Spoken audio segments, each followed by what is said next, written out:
जय माता दी दोस्तों, राधे राधे। नवरात्रों का आज तीसरा दिन है। नवरात्रों के दौरान श्री दुर्गा सप्तशती के पाठ का अत्यधिक महत्व है। श्री दुर्गा सप्तशती में कुल 13 अध्याय हैं। श्री दुर्गा सप्तशती का संपूर्ण पाठ या तो एक साथ करना चाहिए, अन्यथा नवरात्रों के पहले 7 दिन प्रत्येक अध्याय का पाठ करना चाहिए। जैसे कि नवरात्रों के पहले दिन श्री दुर्गा सप्तशती के पहले अध्याय का, दूसरे दिन श्री दुर्गा सप्तशती के दूसरे एवं तीसरे अध्याय का और तीसरे नवरात्र पर चौथे अध्याय का पाठ करना चाहिए।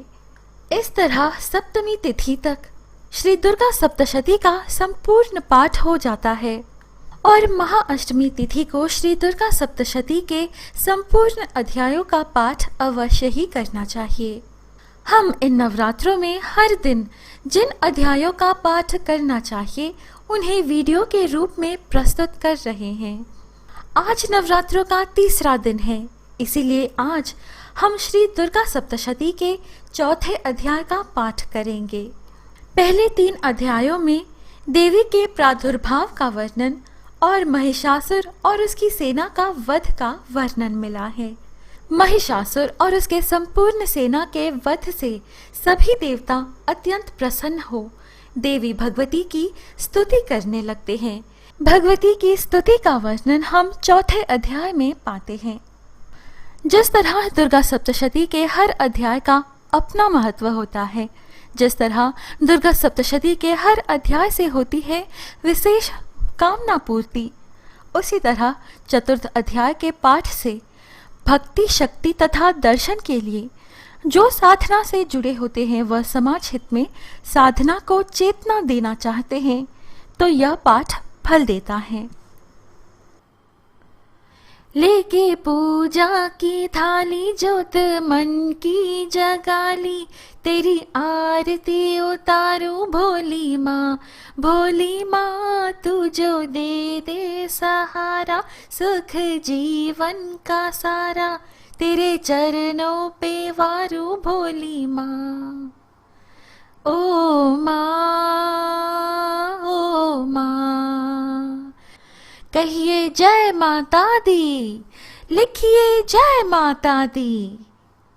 भक्तों, वीडियो स्टार्ट करने से पहले हमेशा की तरह जय माता दी लिखकर कमेंट सेक्शन भर दें और इस वीडियो को लाइक भी अवश्य करें। और यदि आपने अभी तक हमारे चैनल को सब्सक्राइब नहीं किया है तो यही अवसर है, अभी सब्सक्राइब कर दें। जय अम्बे गौरी, जय माता दी। श्री दुर्गा सप्तशती चौथा अध्याय। इंद्रादि देवताओं द्वारा देवी की स्तुति। महर्षि मेधा बोले, देवी ने जब पराक्रमी दुरात्मा महिषासुर और असुरों की सेना को मार दिया, तब इंद्रादि समस्त देवता अपने सिर तथा शरीर को झुकाकर भगवती की स्तुति करने लगे। जिस देवी ने अपनी शक्ति से यह जगत व्याप्त किया है, जिस अतुल प्रभाव और बल का वर्णन भगवान विष्णु जी, शंकर जी और ब्रह्मा जी भी नहीं कर सके, उस अंबिका को हम भक्तिपूर्वक नमस्कार करते हैं।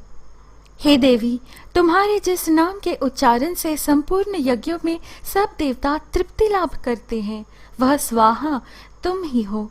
इसके अतिरिक्त तुम पितरों की तृप्ति का कारण हो, इसीलिए सब आपको स्वधा कहते हैं। हे देवी, वह विद्या जो मोक्ष को देने वाली है, जो अचिंत्य महाज्ञान, वह तुम ही हो। तुम वाणी रूप हो और दोष रहित ऋग तथा यजुर्वेदों और सामवेद की आश्रय रूप हो। इस विश्व की उत्पत्ति एवं पालन के लिए तुम वार्ता के रूप में प्रकट हुई हो और तुम संपूर्ण संसार की पीड़ा हरने वाली हो। हे देवी, मेधा शक्ति तुम ही हो और दुर्गम भवसागर से पार करने वाली नौका भी तुम ही हो। तुम हमारे कल्याण के लिए प्रसन्न हो।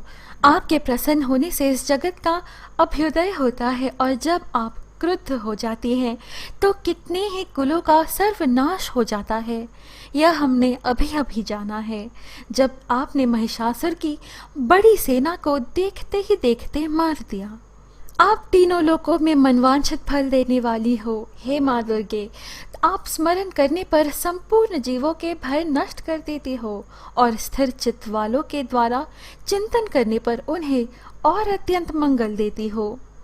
हे देवी, आपका शत्रुओं को शस्त्रों के द्वारा मारना इसलिए है कि शस्त्रों के द्वारा मरकर वे स्वर्ग को जावें। इस तरह से हे देवी, उन शत्रुओं के प्रति भी आपका विचार उत्तम है। आपका बल व पराक्रम शत्रुओं का नाश करने वाला है। इस तरह आपने शत्रुओं पर भी दया प्रकट की है।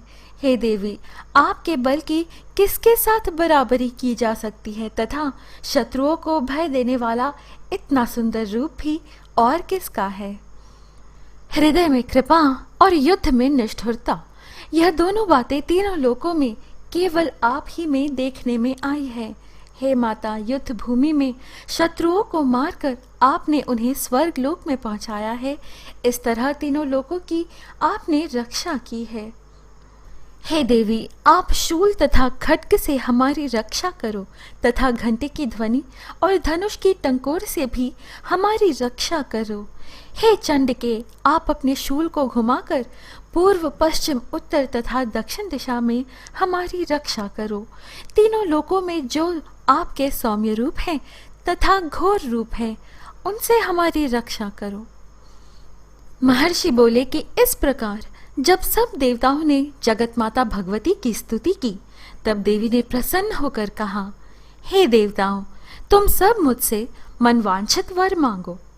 देवता बोले, हे भगवती, बस इतना वर दो कि जब जब हम आपका स्मरण करें तब तब आप हमारी विपत्तियों को हरण करने के लिए हमें दर्शन दिया करें। बस तथास्तु कहकर देवी अंतर्ध्यान हो गई। भक्तों, यह है श्री दुर्गा सप्तशती का चतुर्थ अध्याय। आशा है आपको हमारी यह प्रस्तुति अच्छी लगी। नव दुर्गा की कथाएं, दुर्गा सप्तशती के अध्याय और आध्यात्मिक वीडियोस पाने के लिए कृपया हमारे YouTube चैनल पवित्र वचन को सब्सक्राइब कर हमसे बने रहिएगा। अभी मुझे अनुमति दीजिए, फिर मिलेंगे अगली वीडियो में। जय माता दी।